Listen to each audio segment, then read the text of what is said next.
Hey guys, what's going on? My name's Beast. Welcome to my channel.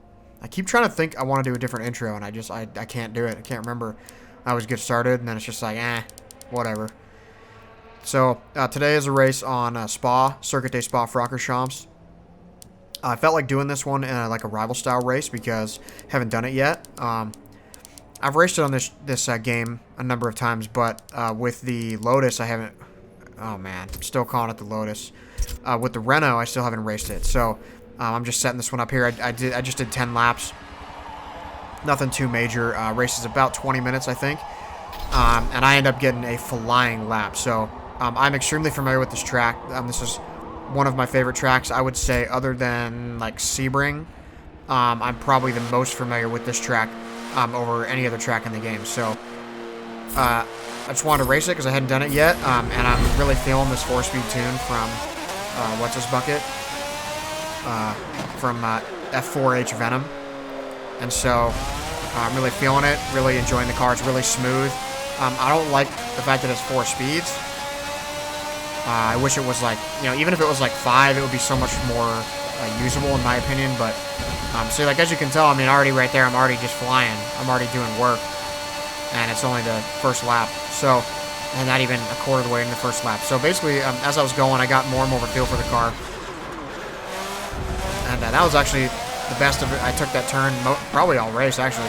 So I was getting a feel for the car, and, the car has so much downforce. This tune, I think, is max downforce. I'm pretty sure it is. Because I mess around with the tuning enough to know that, to get these kind of speeds, you're probably at max downforce, which is fine. It's no big deal. But the car is just extremely responsive. It just does things, and it almost does too much sometimes. So, see, like, one of the common themes for me is I always expect the car to give a little bit. A lot of the cars you drive, as soon as you turn the wheel in, the car doesn't immediately grab. They have a little bit of give, and so I'm still used to that. And so, whenever I'm driving this car, I immediately oversteer on almost all the corners, because it's extremely tough to get the feel down, and the car it kind of behaves differently all the time. So it's kind of hard to, I don't know, it's really weird. So it has a ton of grip, and so it took me a couple of laps, but I actually got my fastest lap on lap 5. So it took me 4 warm-up laps, and then on lap 5 was a blower. Ended up ranking me 21st in the world. And I was hauling. Like, I just watched the replay back a second ago, and I'm not really sure I could go a whole lot faster without a lot more practice. I'd have to spend a few hours over the next week or two racing this track in order to improve on that time, because I just blew through the track. And I mean blew through it. And this is, like I said, other than Sebring, this is probably my most familiar track, so it makes sense that it works that way. That I was super familiar with it, and I came right in, and I've been getting familiar with this car. I've been driving on the Nürburgring a lot. I put up a couple videos of that. And so just a minor quick update on that. So fastest I run, I put up a video earlier in the week where I got like a 57, like a 457, I think, or something like that, which was really fast for me. My tune was running me in the high 5s, like 507. 508, 510, somewhere in there. And then I started racing with the 4-speed tune that I'm using here. It's just for testing reasons, so I'll get back to adjusting my own soon enough once I get a better feel for this one. And then I can see where I need to take mine. But I was getting like 507, 508, and I did the 4-speed tune, and pretty quickly I ran low 5s, and then the next time I went out, I raced like a 457, which was the last video I put up on the Nürburgring. And that was pretty beastly. And then just last night, or 2 nights ago, I actually ran, the same night I recorded that video with the Shelby GT350R, I actually ran a 452. I have that video saved. I'm not sure if I'll upload it, just because I uploaded several videos already of me doing that same track. But anyway, just driving on the Nürburgring really, gets you familiar with the car. So it's basically like 20 minutes worth of racing at a time. Most, a few times every couple days.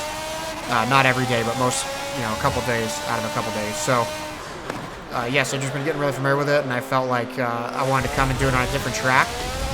And this is the first track that came to mind because I hadn't raced it yet, this game in this car, and especially in this format, where I do like a rivals type race. And so that was what I wanted to do.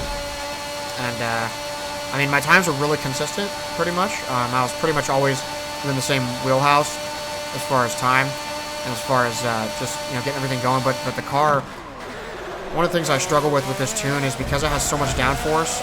It's something that I've struggled with Lotus for a while. See, like that, I way oversteered. So it's very hard for me to know how much the car's going to oversteer. So what happened to me is, I mean, you'll be able to see it a little bit in lap 5 when I go flying, but the actual feel when I was racing the car was absolutely insane. I tend to be a little bit hyperbolic and use a little bit of hyperbole, like, oh, that was incredible, like, well, but really, truly, that lap that I did, lap 5, was absolutely mind-blowing. Like, I went absolutely balls to the wall. Like, I went so hard, I couldn't even believe how hard I was going. And, like, there were certain points of the track where I just was, like, going for broke. I was just like, YOLO, dude. And I just was flying. Like, I took these turns so hard, I'm surprised it didn't come off the track. And the car just stuck and handled really well, and I was so surprised. And I sort of got a breather, a little bit of a taster of that on, like, lap 4. When I took a couple of turns a little bit more aggressively, and I was like, man, dude, like, I could get a lot more time here. And like I said, when I came into lap 5, I pushed it really, really hard. It's like right there, I'm already at a 42.6, which would probably put me in the top 50. And yeah, I mean, you know, this lap starting here is the one where I sort of get a little bit of things figured out. And yeah, I mean, it's a really great race. So I won't talk through the next lap. I don't have too much of a voiceover. I'm still a little bit sick, so pardon that. But guys, the support's been great. I really appreciate you watching all my videos and checking out all my stuff. Make sure you subscribe if you want to see more content. I've been trying to put stuff up every day. I've been going strong for a little while here. And I'm trying to keep it interesting. So make sure you do that. Make sure you also check out my channel. There's plenty of other videos. Obviously, anything previous to November 7th is going to be only at 1080 for about a week, and then anything before that's only at 720 due to the recording limitations I had on the Xbox previously. But this stuff here is all, you know, 4K stuff. There's a couple of other Forza videos, a bunch of Call of Duty videos if you guys are into that. So yeah, I appreciate it. Make sure you guys subscribe if you like it, and check back soon. I'll catch you another time. Thanks, guys.